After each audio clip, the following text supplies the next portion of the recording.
Woo. Woo. That was rough. That was real rough, right? That was rough. Look, I didn't expect to win last night.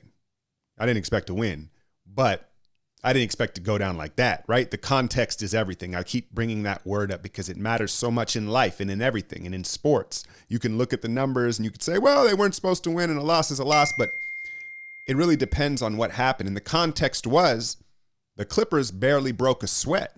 It was light work for them, right? Now, again, it's to be expected. You can talk about the roster turnover. We're missing our centers, the Clippers.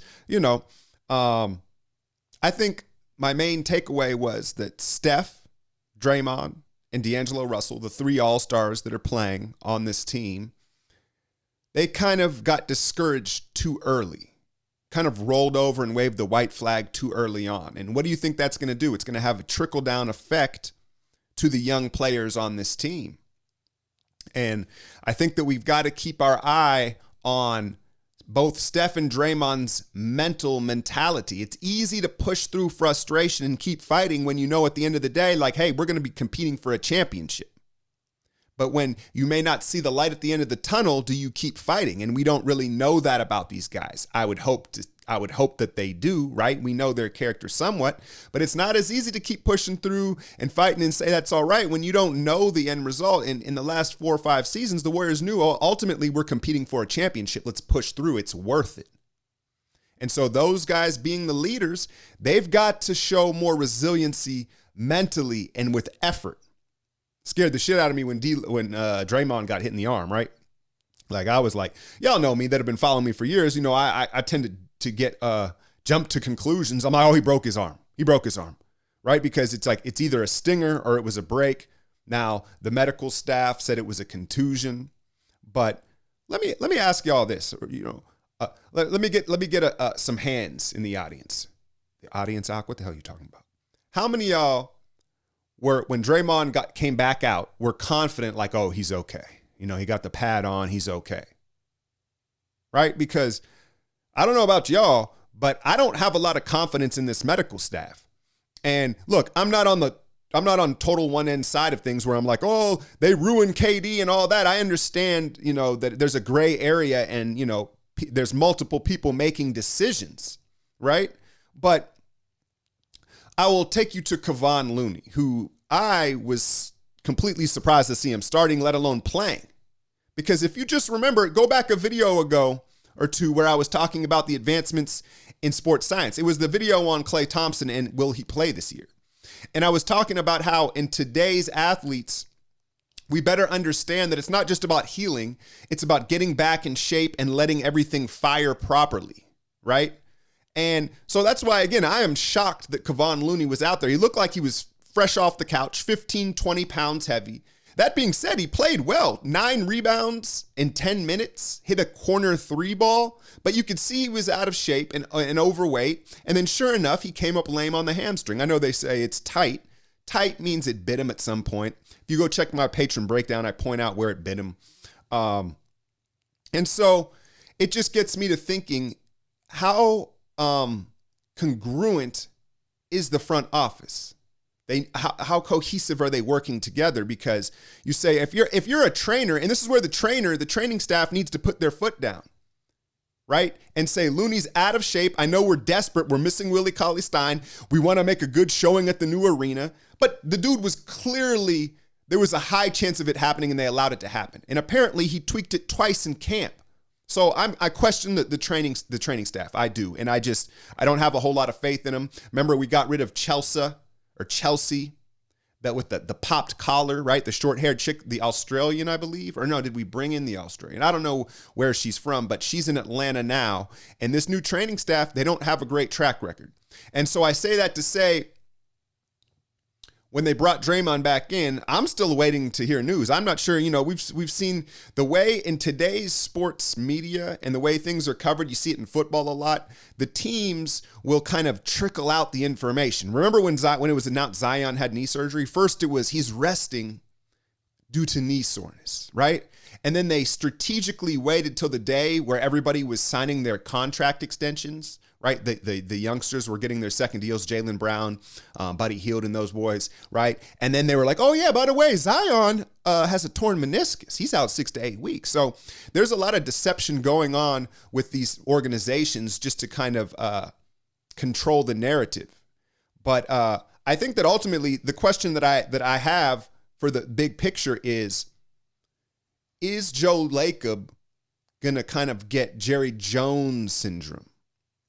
Now that he's tasted the top, he's been at the top of the mountain, and he's had all this success, how much patience is he going to show? Because if you read the tea leaves and you kind of listen to the players and the coaching staff, everybody's trying to lower expectations right now. Hey, there's going to be more of this, and there's a lot of this, right? But then you listen to Light Years, and he wants it now, understandably with the new arena and the money he's poured into it. But you got to move smart. You can't put it all on the line for the right now. And a microcosm of that is rolling Looney out when he's clearly not ready, just because you don't want to get blown off the floor in the opener. And we did already. We did anyway, right?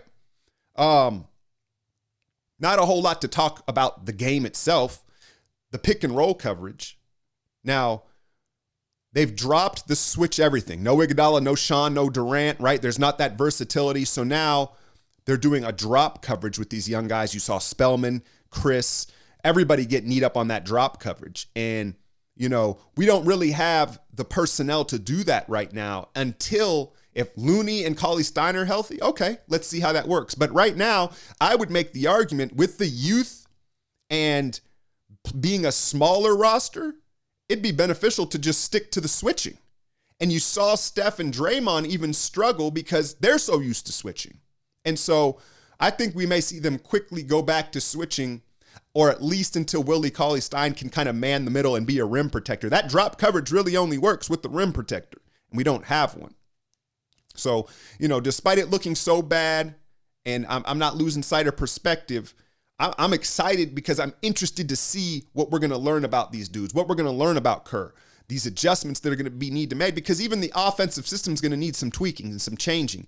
You see them still using Steph off ball with the gravity, and I get that D'Lo and him are going to have to stagger and share, but it's become predictable, and teams are very comfortable guarding this offense. So there's going to be some changes that need to be made. Let's talk some positives. Let's talk some positives, though, because, again, it's hard to take some away when you look at how it happened, and it was just demoralizing, right? But Jacob Evans is a basketball player. And what I mean by that is a lot of, you sometimes go, oh, he's a shooter. He's a rebounder. He's a defender. And I know that the game's got more versatile over the years, but Jacob's got a nice set of tools that have slowly kind of maturated, where we knew he was a pretty good defender, and I'd probably be willing to guess he's our best guard defender on the roster right now in year 2, right? But then in the summer league, and towards the end of the year in the G League last season, they've turned him into a point guard, or they tried to nudge him that direction. And in the summer league, you saw him kind of show some playmaking ability and some creativity handling the ball. And now he comes out, and he hit like 4 threes last night? And the shot looked pure. It looked smooth. It's not the prettiest of thing, but it's not necessarily the form. It's how the ball looks traveling to the hoop and how it goes in. And it went in, which it led me to believe like, oh, this can go in quite a bit. Same for D'Lo, right? D'Lo's shot, it's just smooth. It's one of those ones where you're like, that's going to go in a lot.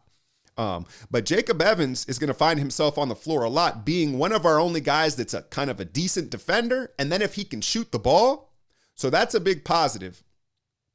I was impressed with Glenn Robinson's effort on Kawhi. Look, no one's going to stop Kawhi. He's the Terminator. He's a machine, and most people feel like he's the best player in the league right now. I'm not going to argue with you. But G-Rob made him work. He showed strength, length, and fight. You know what I'm saying? And so I would argue, I made the argument in the full breakdown that like we were better off just letting Kawhi get his rather than all this confusing help that was leading to Patrick Patterson looking like prime Chris Bosh or something in the corner there. So I don't know. They're going to have to work these things out. But I thought that he's going to be a good defender. Evans and Robinson are 2 guys we're going to have to hang our hat on defensively on the perimeter. Pascal's got a way to go. He's got to lose some weight, but you see the potential there. Now Poole basically shit himself, right? What is he, like 1 of 12 or something? He was just hoisting him up. But we got to, again, context. It's the kid's first NBA game on national television. And for a shooter, it shows more. A scorer, when there's nerves and excitement and energy, it shows more than a guy that does other things on the court, right? So I'm not going to go too hard at him. He'll figure it out. But yeah, man, it's going to be an interesting season. We the first 20 games, we got to be real patient. But I think that Kerr and the staff can't be as patient. I think he's going to need to make some adjustments. And I want to see Steph and Draymond keep their head up and encourage these young dudes. And it's easy to push through again when you know what the end result ultimately is probably going to be. Let's see what you're made of when the chips are down. You saw the refs even. I mean, Scott Foster was in mid-season form with some of those calls. That was demoralizing, right? In the third, they run off, they're up 20, and then all of a sudden they're getting all these whistles. You know what I'm saying? So everybody is going to take an opportunity to kick us while we're down after we flexed on the entire league the last 5 seasons.